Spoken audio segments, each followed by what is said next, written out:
আমার ভাইয়ের জীবনটা নষ্ট হয়ে যায় একটা কাল নাগিনীর কারণে।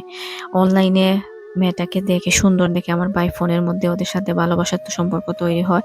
তারপর আমার ভাই ওকে বিয়ে করে ফেলে আমাদের না জানি। এই বিয়েতে আমরা কেউ রাজি ছিলাম না।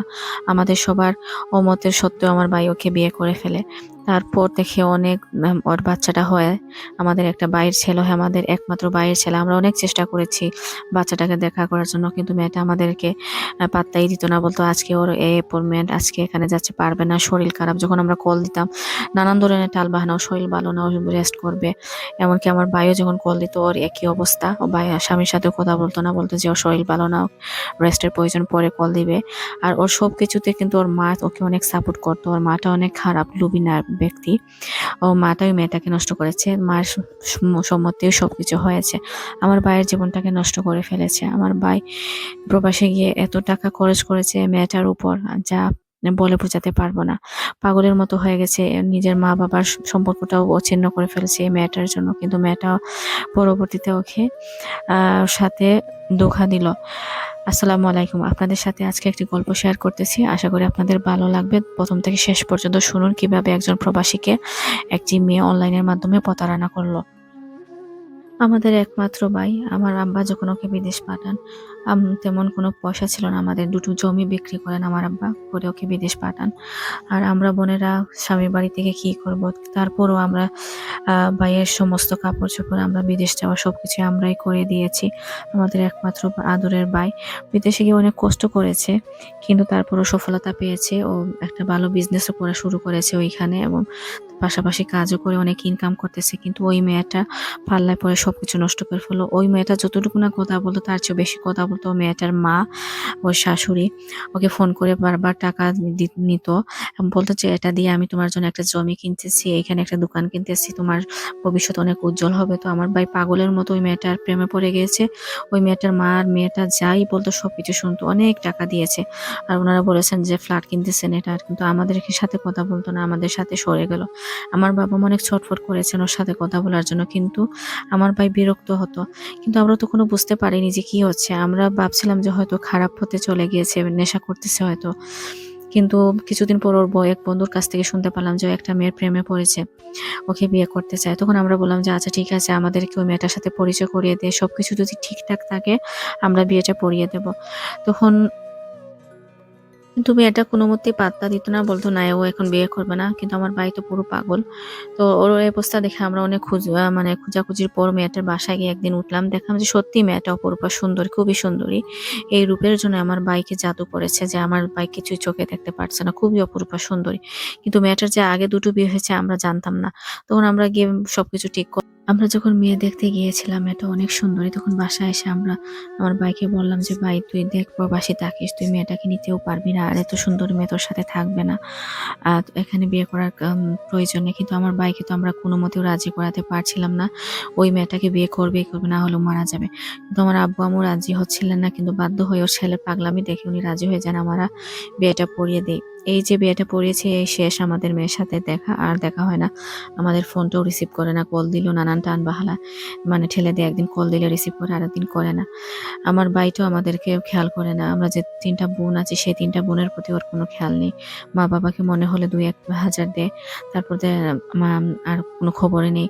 ২-১ হাজারে কি হয়? অথচ আমার বাবা ২-২টা জমি বিক্রি করে ওকে পাঠিয়েছেন, কিন্তু সেটা আমার ভাইয়ের কোনো খেয়ালই নেই। ওর বউয়ের সাথে ওর এত পাগলামি শুরু করেছে যে ওরা কিছু দেখে না, ও বউ ছাড়া কিছু বুঝেই না। আর ওর শাশুড়ি বউ মিলে ওকে একদম মানে পাগল করে ফেলছে। এরপর থেকে আমার ভাই তো আমাদের সাথে কথা বলে না। ৪ বছর পর আমার ভাই দেশে ফিরে এসেছে। বিয়ে হয়ে যাওয়ার পর ৪ বছর পর যখন বিদেশে ফিরে আসলো, আমরা জানি না। ও এসে ওর বউয়ের সাথে থাকলো। ১৫ দিন থাকার পর ওদের দুজনের মধ্যে কিছু একটা নিয়ে ঝামেলা হলো। তখন ফোন করে আমাদেরকে জানালো যে আমি দেশে এসেছি। আমাদের শুনে কতটুকু খারাপ করেছে শুনতে আপনারা বুঝতে পারবেন যে ৪ বছর পর আমাদের একমাত্র ভাই এসেছে, তাও আমাদেরকে না জানিয়ে। বাবা-মা অনেক কান্না করেছেন যে ছেলেটা কি হয়ে গেল, আমাদেরকে তো বলেও আসলো না। তারপর একদিন গিয়ে আমার বাবা-মাকে দেখে আসলো। আরো ২ মাস থেকেছিল। আমার ভাই ২ মাস থাকার পর ভিতরে ওরা আমার ভাইকে অনেক কিছু খাইয়েছে। অনেক কিছু আমার ভাইকে খাইয়েছে, খাবারের সাথে অনেক কিছু খাইয়েছে যে আমার ভাইয়ের কোনো সেন্সই ছিল না। তারপরে একটু একটু আমার ভাই বুঝতে পারছিল যে মেয়েটা একটু চেঞ্জ দেখতেছে, যে আসলে ও যেমন দেখায় তেমন না, কিন্তু ওর যে খাইয়েছে সেটার কারণে ওর আসলে মাথাটা তেমন কাজ করতেছিল না। তখন 2 মাস থাকার কারণে ওই মেয়েটা প্রেগনেন্ট হয়ে যায়। তখন যখন আমরা শুনি আমাদের তো একমাত্র ভাইয়ের বাচ্চা হবে, আমরা অনেক খুশি, আমার বাবা মাও অনেক খুশি। আমরা মেয়েটাকে অনেক ফুল ফ্রুট ফল ফ্রুট নিয়ে এবং কাপড় চোপড় নিয়ে গেলাম। আমরা এত খুশি, মেয়েটাকে অনেকবার গিয়েছি। তখন পর্যন্ত মেয়েটা আমাদের সাথে কিছু বলেনি, কারণ ও একটু অ্যাডভান্টেজ নিতেছিল।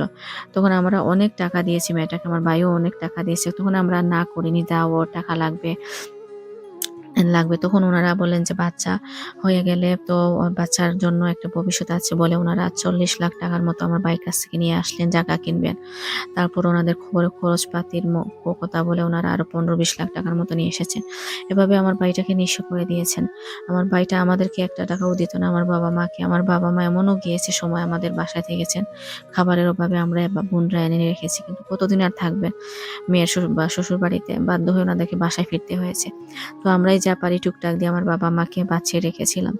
যাই হোক, তারপর আমরা কিছু বলিনি, কারণ আমার ভাই সুখী থাকলে আমরাই সুখী।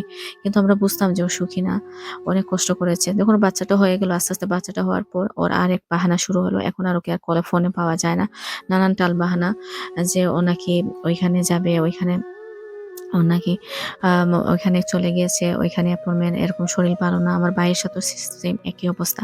তারপর আমার ভাই আবার দেশে আসলো বাচ্চাটা দেখার জন্য। দেশে আসার পর ভাইয়া আরো বুঝতে পারলো, তখন ওর সবকিছু ক্লিয়ার হয়ে গেছে। মেয়েটা তো বাসায় দেখে না, নানান সময় নানান পুরুষ আসে। তখন শাশুড়িকে জিজ্ঞেস করে যে ওরা কে, তখন ওনারা বলেন যে মামাতো ভাই, চাচাতো ভাই, মানে প্রতিদিনই একটা না একটা পুরুষ মানুষ আসতে লাগলো।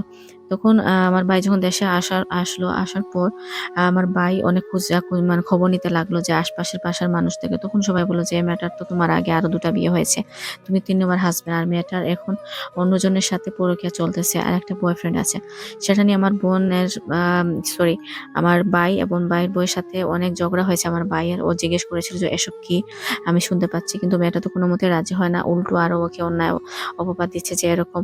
অনেক রাগারাগি করলো। তো আমার ভাই ফোন করে অনেক কান্না করলো, কান্না করে বলল যে আব্বু আমি এই পরিস্থিতির মধ্যে আছি। তখন আমরা বললাম যে তুই এখানে চলে আয়, আমরা তো ভাই আর ফেলে দিতে পারি না।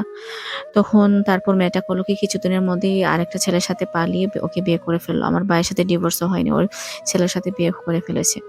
এখনো আমার ভাই পাগলের মতো বউটাকে খুঁজতেছে যে ওর বউটা যদি ফিরে আসে বাচ্চাটা নিয়ে, কিন্তু ও আসবে না। আমরা বাধ্য হয়ে এখন শেষ পর্যন্ত ডিভোর্সের জন্য অ্যাপ্লাই করেছি, কারণ এখন আর রেখে কি হবে, বাচ্চাটাও মায়ের কাছে। ডিভোর্স এখনো হয়নি, কিন্তু খুব শীঘ্রই হয়ে যাবে। আমার ভাই দেশে ফিরে এসেছে সবকিছু ফেলে, আর বিদেশে যেতে চায় না, কিন্তু ওর জীবনটা আসলে নষ্ট হয়ে গেছে। এখন আমাদের কাছে অনেক ক্ষমা চায়, মাফ করে দেওয়ার জন্য বলে যে আমি ভুল করেছি, আমার কি হয়েছিল আমি জানি না, ওর রূপে আমি এত পাগল হয়ে গিয়েছিলাম যে আমার মাথাটা নষ্ট হয়ে গেছে। আমার বাবা মাকে আমি বাবা মা হিসেবে সম্মান করিনি, কিন্তু এর পরিণাম ও আমাকে এভাবে দিবে আমি সেটা চিন্তা করতেও পারিনি। তো এটা হচ্ছে একজন প্রবাসী ভাইয়ের দুঃখের গল্প। আসলে প্রবাসীরা অনেকভাবে প্রতারিত হন। এরকম সুন্দরী প্রতারিত নারী থেকে আপনারা সবাই সাবধানে থাকবেন। কারণ সুন্দরী আসলে সবকিছু না, আপনারা সবসময় এটা মাথায় রাখবেন। মানুষের, আপনারা ফোনের মধ্যে থেকে একজন মানুষকে ট্রাস্ট করে এতটা টাকা দিয়ে দেবেন, হোক সে বউ, এভাবে করে আসলে ঠিক না। দিন শেষে আপনি নিজের জন্যই নিজেই চিন্তা করবেন। এসব প্রতারক থেকে সাবধান থাকবেন সবাই। আল্লাহ হাফেজ সবাইকে, দেখা হবে পরবর্তী কোনো গল্প নিয়ে।